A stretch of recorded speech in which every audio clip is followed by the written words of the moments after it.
Добрый день! Сегодня я гуляю с чудесной собакой по кличке Лис.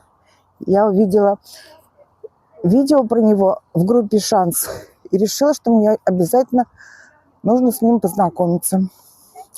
Это замечательный, сильный, мудрый пес. Прекрасно гуляет на поводке, ведет себя очень корректно, не обращает внимания на тех, кто сказал ему грубое слово. Были такие собачки, но Лис посчитал себя выше и не ответил на грубости. Со мной он очень вежлив и корректен. Если мы шли в гору, он мне помогал. А если спускались, он был очень аккуратен. Благодарю тебя, друг, за компанию. Желаем ему найти, да? Хорошо бы, конечно, ему жить где-нибудь в собственном доме, а не в приюте. Это чудесная собака. Вы точно не пожалеете, если ее возьмете. Спасибо большое.